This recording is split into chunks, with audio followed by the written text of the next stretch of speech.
What's happening? Welcome in the Matt Bernier Show on DRF TV, live.drf.com, livestream.com, the Daily Racing Forum's Twitter handle at DRF Inside Post, as well as the Daily Racing Forum's Facebook page. My name is Matt Bernier. You can follow me on Twitter at Bernier_Matt. This is the preview edition of the Matt Bernier Show, and it happens to be Belmont Stakes weekend. We are here. Finally, this long odyssey is concluding with the mile-and-a-half test of a champion, the Belmont Stakes. We'll find out if Justify can win the American Triple Crown. Before we dive into that, if you listen to this podcast form, YouTube, SoundCloud, iTunes, video.drf.com. If you listen on YouTube, click that subscribe button. You'll get all the latest offerings from DRF TV. Give us a thumbs up, leave some comments, X, Y, and Z, whatever else it may be. If you listen on iTunes, give us a nice little review, give us a little bit of a nice rating, whatever else it may be. Fire away. Again, questions, comments, concerns, you know how to get a hold of me on Twitter. And again, down in that comment section below on YouTube beneath the video player. We're going to go over 4 races on this preview edition of the Matt Bernier Show. 3 from Saturday, Belmont Stakes Day, 1 from Friday. So if you're listening to this live, you have a little bit of time to get ready. If you've listened to this the podcast, it'll come out probably Thursday night or early on Friday morning. You'll at least have a little bit of time to take a look at the field for the True North and see if you agree, disagree, or whatever else it may be. But let's not bury the lead. Let's get into it. This is the field for the 150th Belmont Stakes. A mile and a half, $1.5 million is the purse. A field of 10 3-year-olds. Number 1 is Justify. Again, if you're new to this program, far right side of the screen if you're watching it or if you're listening to it, it's a value line. It's what I would consider fair win odds, not necessarily a morning line, and which, by the way, is something that kind of blew my mind. I think David Aragona does a very good job with the morning line at NYRA. The amount of people on Twitter that clearly don't understand what a morning line is just blew my mind. I had no idea. Neither here nor there, but this is a value line, what I would consider fair win odds to make a wager on any of these horses. Number 1 is Justify, going for the Triple Crown for Bob Baffert and Mike Smith on the heels of an impressive effort in the Preakness, on the heels of an impressive effort in the Kentucky Derby. He's 5 for 5. I made him 7 to 5. He's 4 to 5 in the morning line. I would play him to win at odds of 7 to 5 or greater. Number 2 is Free Drop Billy for Dale Romans, a horse that just doesn't seem like he's taking a step forward here as a 3-year-old for one reason or another. I made him 49 to 1. Although pedigree-wise, he should appreciate a mile and a half just as much as anyone. Number 3 is Bravazzo, going out for Wayne Lucas. I liked him to run second in the Preakness. He did just that. I do fear a little bit, though, that last time was the time for him, as opposed to this instance here. I don't know where he's going to be positioned on the racetrack. I don't think he necessarily has the speed to go early, but he's not going to be coming from way out of it. He could work out a decent stalking trip. Made him 12 to 1. The number 4 is Hofburg. Hofburg is the air quotes wise guy horse of the Belmont Stakes, but again, I don't want to say I resent the term wise guy, just because usually there's a reason. These horses look good, and they make a lot of sense. Hofburg makes a lot of sense in the Belmont Stakes. Pedigree is there. He's by Tappet. Tappets have won, a handful of these most recent Belmont Stakes, and he's out of a Touch Gold mare. Pedigree is there for 12 furlongs. If anybody's going to get it, it'll be this horse. Bill Mott has always handled him with confidence. He's always thought highly of this horse. I think he's arguably, when it's all said and done, I think he might be the most talented horse of the entire group, including Justify. I know that sounds just absolute blasphemy, but I think Hofburg is really, really talented. Maybe it's not Saturday, but I think you're going to get the best version that we've seen of him just yet. I still have the Travers circled for this horse. Hofburg, I made him 9 to 2. Number 5 is Restoring Hope. The other Baffert entrant, Florent Giroux, has the mount. This is a horse that Baffert has always thought highly of. I don't know if he thought quite this high of him, but they're taking a shot here. This sounds like it was an owner's call, that they wanted to run here, that they think that they've got an interesting horse. I happen to agree with them. Pedigree-wise, I think it's there. I think the running style is there as well for a race like a mile and a half like the Belmont. Grinding, just going to chug along and churn out 24 3/4 miles. It's not sexy, but it's effective. I think he could work out a decent trip. I made him 24 to 1. Number 6 is Gronkowski making his North American debut for Chad Brown, Jose Ortiz. I have no idea if he can run on the dirt based on what I've seen in workouts and in video. It looks like he can get over the surface pretty darn well. I just think this is probably a little bit too much too soon for him. I think he could be a good one down the road. I'm a little bit dubious about his chances on Saturday, and he will be the underlay of the race, regardless of what you think of other horses, just because of his name. Made him 32 to 1. Number 4 is Tenfold for Steve Asmussen. Ran really well in the Preakness over a sloppy sealed racing surface. He popped to his left lead at the end, and it makes me think that this additional distance out to a mile and a half is not going to be ideal for him. I think he's going to be a crack 9 furlong, maybe even to 10 furlong kind of horse. Tenfold, I like him. I don't love him here, though. 24 to 1. The number 8 is Vino Rosso. I think Vino Rosso and Hofberg are sort of 2A and 2B as far as most likely win candidates behind Justify. Vino Rosso, pedigree-wise, it's there. The way that he runs is there. The connections are there. Pletcher does unbelievably well. You can knock Todd about the Derby and the Preakness and yada, yada, yada, which you probably shouldn't knock him about the Derby, but people do anyway. This is his specialty, taking horses from the Kentucky Derby and bringing them back in the Belmont Stakes at this distance. This is his thing. If anybody does this well, it's Todd Pletcher. And I think Vino Rosso is sitting on the best race of his life. I'm still a little concerned that mentally it's not all there, but I think he's slowly putting it together, and perhaps Saturday is the day that he blossoms. I made him 6-1 from an 8-1 morning line. The number 9 is Noble Indy, another Pletcher runner. He, to me, I'm trying to think of the best way of putting this. He's the most fascinating horse in the race to me. And not because I think he has a chance to win, but his running style is forward. He's owned by Winstar and Rapoli. Rapoli's horse, Vino Rosso, likes to come from off of it. Justify, Winstar's horse, likes to be forward. I mean, is Noble Indy really going to be up there breaking you-know-whats on the front end? Possibly costing a horse like Justify a chance at the Triple Crown? But at the same time, that's going to be the most beneficial way for Vino Rosso to possibly win this race, is to have Noble Indy go. I'm going to be fascinated to see how they ride him. I'm stunned that this whole...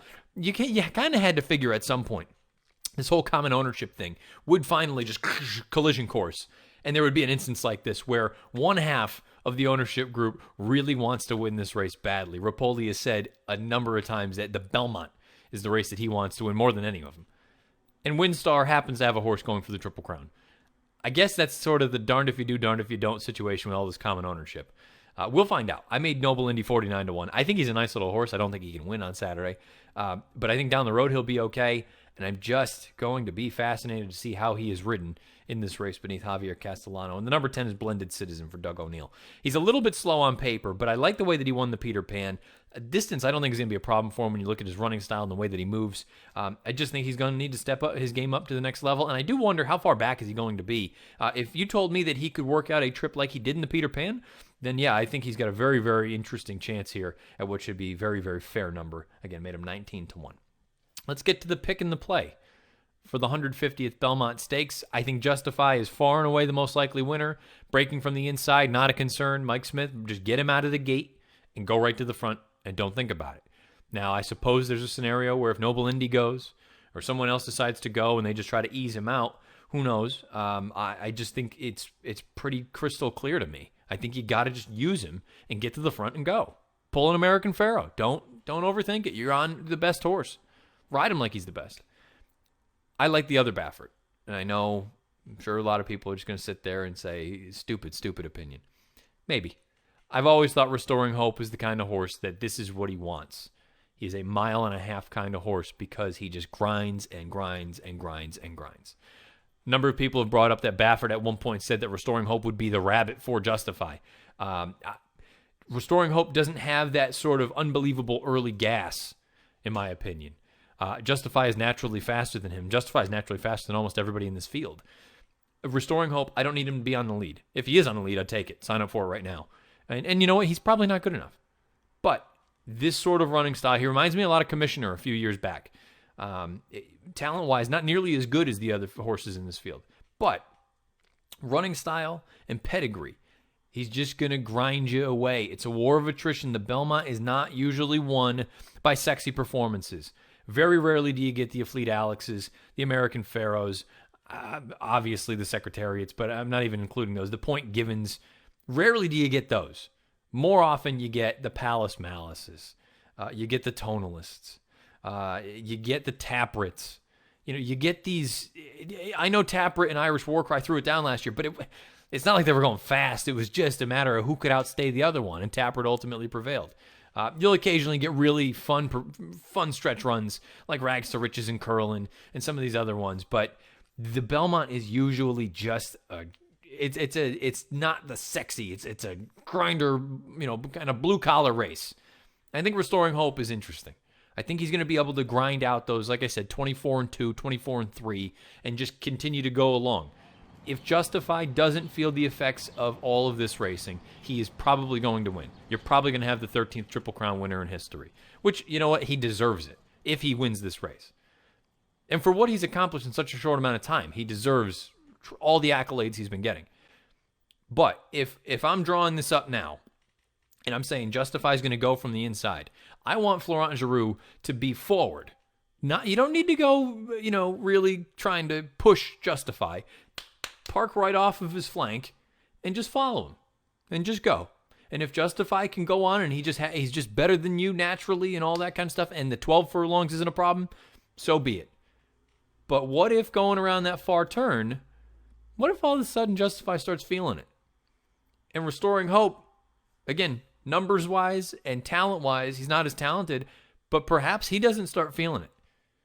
And all of a sudden, we're turning for home, they're right there with one another.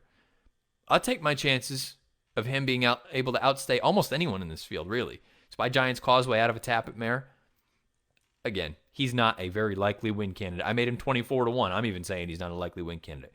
But I picked Restoring Hope to win the Belmont Stakes, the other Baffert to upset the apple cart. It'd be very ironic if Baffert cost himself a Triple Crown championship, but it is what it is. It's horse racing. That's why they run the race. You never know. The play for me, it's going to be pretty basic. $10 to win and show, just because he is going to be a very, very large price, and he is not a likely win candidate. But I'm going to go with Restoring Hope to upset the apple cart. If you want the top four in order for me, you can also go over on drf.com or in the racing form on Saturday. My analysis is in there. It was along with a couple other folks. I went 5, 4, 1, and 8 in order. I went Restoring Hope over Hofburg, over Justify, over Vino Rosso. Those would be the only 4 horses as well that I'll be using as far as multi-race wagers are concerned. Possibly a super deep backup of Blended Citizen, but those are the 4 for me in here. The 150th Belmont, we'll find out if Justify can get the job done and win the American Triple Crown. I'm picking against him. I'm going with the other Bob Baffert horse, Restoring Hope. Fillies and Mares going a mile in race number 8 on Saturday. It's the Grade 1 Just a Game. Let's take a look at the field. Only 8 signed on, and here in post position order, the number 1 is On Leave for Shug McGahee. She is a horse that, to me, she does her best work against lesser. When she gets against the best of the best, she usually finds at least 1 or 2 that are better than her. I made her 9-1 from a 9-2 morning line. The number 2 is Dream Dancing, a Grade 1 winner last year as a 3-year-old. She's okay. She's okay. And I think that's a problem, because okay isn't good enough to win in a spot like this. I expect her to come with a decent effort. She wasn't embarrassed in that Distaff mile most recently at Churchill over the good going. I think she's all right. I made her 32-1. Number 3 is Off Limits for Chad Brown, one of a couple in here for Chad. Most recently, 3rd in the Jenny Wiley behind a blowout win from Sister Charlie. She ran the Hillsborough to start off her 6-year-old campaign, back at Tampa 2 starts back. I don't think that's what she wants. I think she's a miler, and I think getting back here to Belmont Park is major, major big. As far as major big, tremendous English on my part. Majorly important for a horse like Off Limits. I made her 3-1 from a 7-2 morning line. The number 4 is Lull for Christophe Clement. She is a horse that her best game is to use the speed. She was unbelievable, I thought, winning the Honey Fox, considering the fraction she set. 22-2 for the opening quarter, 22-3 for the second quarter, 23-2 for the third quarter. And look, understandably tired late, but when you just blow out a field like that, that's a major league effort. I made her 9-2. The number 5 is Proctor's Ledge. I liked her in that Distaff Turf Mile. She got the job done at odds of 6-1. Coming back here, I think this is what she wants. I think she's a miler. I just think, to me, last time was the time. Now you're going to get a depressed price in here. I made her 6-1 from the 4-1 morning line. I think she's okay. I think she has a chance, but I feel like last time was probably the time to have her. The number 6 is Cambodia for Tom Proctor. She is sort of a wild card in here because her best can win. The problem is we haven't seen her best for quite some time. You got to go all the way back to the John C. Maybe last year. That was in the fall, or late summer anyway, at Del Mar on September the 2nd. Since then, she ran well in the Breeders' Cup Filly and Mare Turf. She ran okay in the Matriarch. That was a little bit disappointing to me. And maybe she just needed one in the Jenny Wiley. She's still going to need to prove that she can still do it to me, though. 24-1 on my value line. The 7 is the other Chad in here. That is a Raving Beauty. She made her stateside debut in the Bogey, and she was awesome. She dump trucked the field. Now, that's sort of the key piece for me. She beat a field that was far inferior to what she was going to face on Saturday. I want her to prove to me that she can do it against the best of the best. I'm waiting for that European, the Italian and the German form to start showing through. She looked really good out there, but you know what? going to side against her in this spot. I made her 4-1. And the number 8 is La Coronel from Mark Casse. I don't know what the heck happened in the Distaff Turf Mile. She is normally much closer to the pace than she was in that race. She was trying to come from way out of it. To me, I'm just drawing a line through it and thinking if she can get back to a running style similar to the Jenny Wiley, similar even going back to the QE2 Cup at Keeneland last year, I think she's going to have an interesting chance. But again, the likelihood of her being able to turn the tables on all of these girls seems unlikely. I made her 13-1. Let's go to the pick and the play for me in the Grade 1 Just a Game, race number 8 on Saturday. My pick is Off Limits. I thought long and hard between Off Limits and Lull, and I kind of look at it and say I just think Off Limits is a more talented horse, and I think Belmont Park and 1 mile is really the difference maker. And speaking of 1 mile, the last time she ran at 1 mile, she happened to go out there and run an unbelievable race out at Del Mar in the Matriarch last year. Here's Trevor Denman with the call. Big stream outside. Rubelinda's on the move. Going to have to go very wide, though. They're at the top of the lane, and Hawksmoor looking to cause an upset is in front. Hawksmoor leads Cambodia on the outside. Now here comes Off Limits like an express train. Off Limits looking like she just jumped in at the 8th pole. Off Limits, sensational. Off Limits, Hawksmoor. I think she wins in here. I love the race from her to the race prior to the Matriarch in the Athenia. I like the race 2 starts prior, and the Noble Damsel, where she won by the length of the stretch, and she came home. Listen to these final 3 quarters, 23 flat, 22-26, 22-53. If she runs that race, she's going to win in here. Lull is a little bit of a concern just because she could be loose on the front end, and she is dangerous. But I think Off Limits is the best horse in this race. I'll go with her. The play for me is going to be $50 to win on Off Limits at odds of 3-1 or greater. I think she is the main piece in this race for me. This kicks off the $1.5 million guaranteed pick 4. I'll probably use mostly her. I don't know if she's a lone A, but she might be. Lull, I will also use her. And then for some backups, I'll throw in the 5 Proctor's Legend. I'll also use a Raving Beauty, the other Chad in here. But for me, the Just a Game, it goes through Off Limits. 3-year-old fillies going a 1-turn mile in the Grade 1 Acorn, scheduled as race number 4 on the Belmont Stakes undercard. Let's take a look at the field. There's only 7 signed on. I think a lot of that has to do with the presence of the Kentucky Oaks winner, Monomoy Girl. But let's take them in post-position order. The 1 is Moonshine Memories for Simon Callahan. Flavian Pratt retains the mount. I was very impressed with what this horse did prior to the Breeders' Cup Juvenile Fillies. Then, unfortunately for her, she was buried down on the inside of a dead rail. Gone for a long time, comes back in the Angels fight, and is no match for Emboldened, who's an interesting runner for Bob Baffert. We'll find out if she can handle this sort of company in her second start off the bench. Made her 4-1. The number 2 is Spectator, also coming in from Southern California for Phil D'Amato. Javier Castellano has the mount. I like the way that she ran in the Santa Anita Oaks. Thought she ran a winning race. No match for Midnight Bisou, but there's nothing wrong with that. Midnight Bisou is one of the best 3-year-olds of this generation for the fillies and mares. I think she's a 1-turn horse, so I think this is going to really work for her. We'll find out where she's positioned early on. I'd imagine she's forward. Made her 9-2. The number 3 is the big girl, Monomoy Girl. Winner of the Kentucky Oaks. She's a multiple Grade 1 winner. She won the Ashland 2 starts back at Keeneland. I have no knocks about her. It was a very hard-fought victory in the Kentucky Oaks over Wonder Godot. Wonder Godot's going to be odds-on Saturday in the Woodbine Oaks, north of the border. I think Monomoy Girl is very, very talented. I made her 9-5. She's 4-5 on the line. She might even be shorter than that. So I won't be able to make a win wager on her, but I think I have to use her. I'm not picking her, but I've got to use her, I think, underneath because Brad Cox, the barn continues to roll, and Monomoy Girl, she has a little bit of adaptability as well beneath Flo Giroux. Let's take a look at the 4, Geo Game, Mark Casse, Julian Leperoux. The concern with her, can she handle the hiking class? Because when she gets out there with soft setups, whether she's coming from off of it or she's pressing the pace, she runs well. When things don't go her way, I just think she might be a notch or 2 below. She's a Julie, the horse that she dueled with most recently, came back to win next out with an 82. Going to need to run a heck of a lot faster than that in order to win a race like this. Made her 16-1. The 5 is Caledonia Road, the winner of the Breeders' Cup Juvenile Fillies last year. She was then sidelined with an injury, comes back in a non-winners of 2 other than, wins nicely. The runner-up came back to win next out with a 79, but she was late with the lead change. To me, I thought it was a good return, but I'm still always concerned. When you go away for injury reasons and you come back and you're late to do something mechanically, it makes me just a little bit concerned. And I guess in the grand scheme of things, if I'm fading anyone in this race at the short price, it is Caledonia Road. I made her 8-1, and she's going to be considerably shorter than that.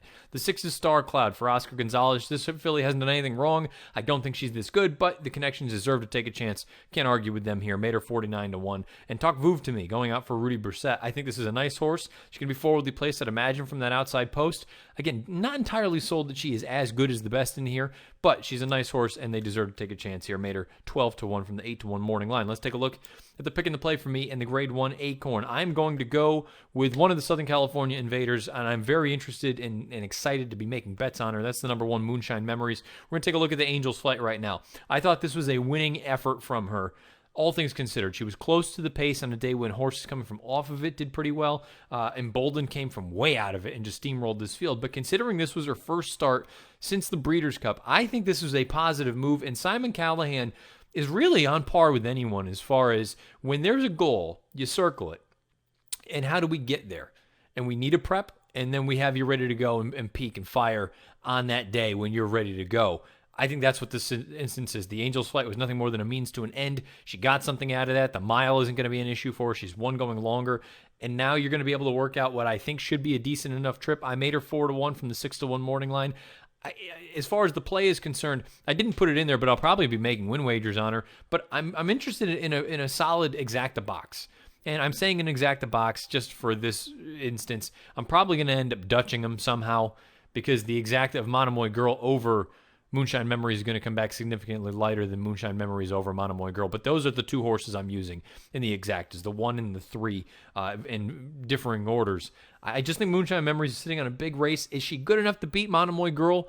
I don't know, and I guess that's the only reason that, again, I'll be Dutching those exactas. So all told, the $25 exacta box, that's how I have it written here. Total, I'll put $50 into the exactas and just jockey them back and forth to Dutch it and try to make it come out in a decent fashion. But the Monomoy Girl, strictly the horse to beat, but I'm going to go with the 1 Moonshine Memories. I think this is what she wants. I think Simon Callahan's going to have her sitting on tilt, and Flavian Pratt, it's going to be up to him to make a little bit of a decision, but I think she is ready to go. I made her 4-1. I'm going to go with Moonshine Memories in the Acorn.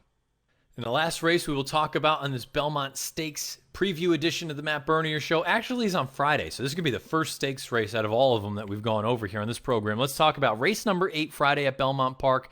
6.5 furlongs. It's the Grade 2 True North. These are for sprinters on the main track.